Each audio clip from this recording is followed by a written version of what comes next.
What else here? Much love, F&F. Can y'all elaborate why church girls are the biggest 304s? This is for Okay, Fresh or so this is simple, man. else. Again, girls sell purity 100%. We all know this, Pastor right? Fresh, tell us However, about this. the veil of religion is so much of a dense cloud that most people can't see it. So as a result, girls will party like an animal on Saturday, and what do they do? Church on Sunday. But at the same time, you guys have heard of this story before, the pastor's daughter. Yeah. She's the worst of the worst.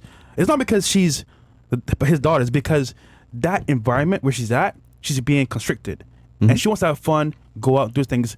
So the moment she gets a time of free space to do what she wants to do, it's all her breaks loose. Because at that moment, she's been caught up in the house for like 10, 12, 80, 20 years. And then when she gets outside, it's like nonstop fun. So what part of the thing is the absolution that the church gives you. That absolution is now, what happens is the girls who are 304s, they're attracted to that absolution. I go back to the church. What he's actually referring to are the youth groups that you go to where they try to hook up a girl who's been with like 70 dudes, who's like a reformed Sunday born-again morning virgin, nightclub. with a guy who actually followed, the Bible and hasn't had sex. And he's like, so now we have a 25-year-old woman who's been with like 70 dudes and a 25-year-old man who's a virgin. And then we match them up. And then it's like, this is a terrible match. But the church has to offer some absolution. And part of the absolution is she's a born-again virgin, and you need to respect the fact that she's a born-again virgin. And it's like, she can still have her absolution, but she cannot, it's still not a good bet for me to be with somebody like that. No matter, we can forgive her, but it would be foolish for us to I ignore. think people forget, just out to your point, the church is a building, but there's still people inside of the church. And they have issues. Like, the issues don't go away. Like, you're still the same person. Don't judge the merit of a religion by the people who follow it. Exactly. But once again, it's them getting outside and having that fun, and then saying, I can just go to church on Sunday and I'll be fine. Yeah. Which is the paradox there, because And I think deep down, like, all these girls, they think like, okay, I can be a hoe and then come back and be reformed and someone will save Well, me. You are that's why saved no matter forgiveness what you is do, such a basically. it's absolutely. You're right. It's absolution. It's Yeah. like A lot of them look at it as like a safety it's net. what I in this book, as a matter of fact, it's the prodigal son narrative. It's like I can go and seek my fortune and go have hookers and blow, and then come back, and Father God's going to welcome me back into the fold. You know the funny part about that, Rollo? Accountability. They can say, you know what? All right, I can go crazy and have fun, but again, I can go to church on Sunday, and it's all on God. It's all on church. Hey, you know what?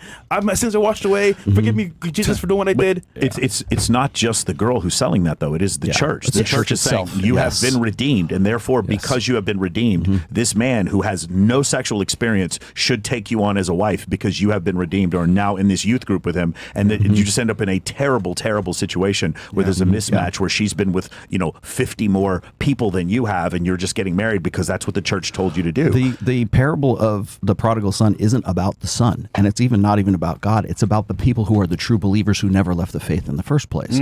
So what happens is when the prodigal son goes out and blows his inheritance on hookers and blow, and then comes back, then all the congregation says, "See, we told you so. We were right all along." And now he's coming back to the fold. Thank God. Let's slay the fatted calf and have a big party kind of thing. But it says more about the people who are the believers who stuck with it all the time. And so it's very similar to when a woman comes in and says, "Well, I've been this incorrigible porn star for so long, but now I'm redeemed and now I'm forgiven." It says more about the people who accept her back in rather than the whole situation between her and God and whatever everybody else. Also, And by the way, not just women, guys too. Also, the self-selection, the ones who are good are married. You aren't experiencing them. If they're 304s, you aren't experiencing them at all. They're married, and what's left over is what happened. They ask the question, where's all the good girls? They're married. They're married. It's one of the funny things whenever we do female delusional calculator, we always ask them, they're do you married want to or they're young. Yeah. Like, and you got to go for the younger girls. I mean, people always try to shame us for like going after younger women, but a big reason why I tell guys to go after younger women is not because, just get them because they're younger, tighter, and hotter. No, it's because they're more impressionable, and you're going to be able to go ahead and take that authority standpoint. You mentioned something They want to be in your fantastic earlier, that you guys have this lived experience. You guys are older, so you're able to be that guy just off of your own experience and the way that you convey yourself and that you speak.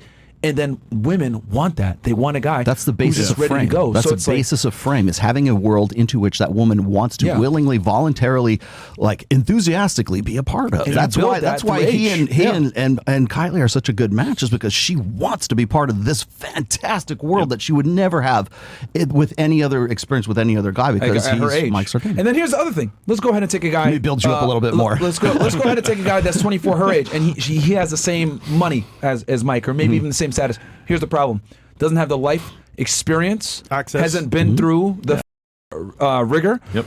And you can see this. I hate to say it. Look at someone like Neon, right?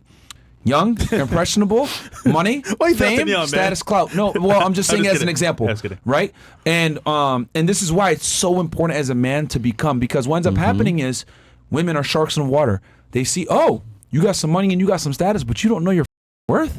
Now you're a mark. Now you're a mark. Yeah. Now I'm gonna go ahead and use this to my benefit, like this dumb is doing now. And I'm gonna call her a dumb because it pisses me off. What the is going on here? But this is why it's so important as a guy, especially if you're a trust fund baby, you got some clout, you got some status, etc. Bro, you need to go suffer for a little bit. I don't know what the it is. Maybe you need to go to a boot camp. Maybe you need to surround yourself with some guys that are going to train you. Whatever. You need to get punched in the face. You need to do something to. We're on YouTube. I can't say this. To deprogram the pussiness out of you. Yeah. If we're on Get a Rumble, I personal would say something stylist.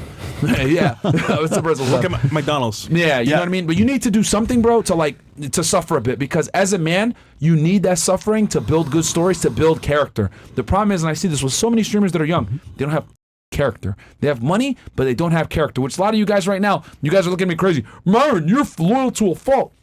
Bro, I didn't hear that stupid terminology like 10, 15, 20 years ago. This Yeah. is like some Gen Z. You're loyal to a fault. What the like that's crazy to me that it's even a thing. But Gen Zers, they don't understand this because you don't get it out the mud. I just got to say it. You know what I mean? When you grow up in my generation or earlier generations like you guys, right? There's just certain masculine tenements that you just know and accept. But like it's like we have to reteach this to guys exactly. in 2023, which is wild to me. And I see with a lot of these younger streamers, etc. There's just a certain code that isn't abided by, which it's like, what the f-? And I'm trying to teach all this code that, yo, the people you came up with are the people that you put on once you get up. They run by a code. You don't forget brother. them. They run by a code. Well, two codes. Clout and money. That's it. Yeah, Yeah. That's yeah. right. And you don't learn the character, Yeah. right? That actually makes you attractive, by the way. Women really appreciate loyalty, especially amongst your friends. You want to know something, by the way, that's a huge DHV? If you're still friends with the guys that you grew up with. Yeah. Yeah. Because women, deep down, they are jealous of men's ability to maintain long-term friendships. They're jealous of that because it's very difficult for them to do it. Look at Andrew Tristan. Yes. Just not being jealous when you have like a disparity in like wealth or whatever. Going back home and seeing my friends back in Dallas, definitely. What I was saying before. Ask it's- any hot girl. Yeah. Oh, are you friends with your friends that you were with Yeah. in high school? or anything? No. And It's hard. almost never they are, bro. It's hard. And that's a huge DHV for you that you are able to maintain friends long term. It's a huge DHV that that you guys are still buddies. It's a huge DHV that you're able to show loyalty because let's be honest, women don't have the same level of loyalty as men do. They don't. Yeah. The only thing they're loyal to is their emotions. Themselves. Yeah, Sorry. I'm going through the Quentin Tarantino series with Kylie because she hasn't seen any of these movies. And like watching her, the first time she watched Reservoir Dogs, she's like, holy, this is great. I'm going to be I was the first guy to take her to Miami. Like all these things, I'm the first guy to do that. That's another reason. That's another reason like you want that. I don't want to be the fifth guy to take you to Yeah. Dubai. Yep, I yep. don't want to be that dude. You That's understand? terrible, You also bro. don't want So to. true. You don't want to have to unteach bad habits. Yes. That's a big one. Like that's one of the reasons I'm very attracted to like younger girls. Is like I don't have to unlearn all this. I can instill good habits, good values, good characters. We know we're going together. Michael, I want to ask you this real quick. Yeah. So, I get a lot of middle-aged women sliding in my DMs, and I recently put out a reel talking about how I will only date a girl who's like 24 or younger. Yeah. And then they all immediately flipped on me and like started calling me a pedo and doing all this like attacking me. I'm very curious.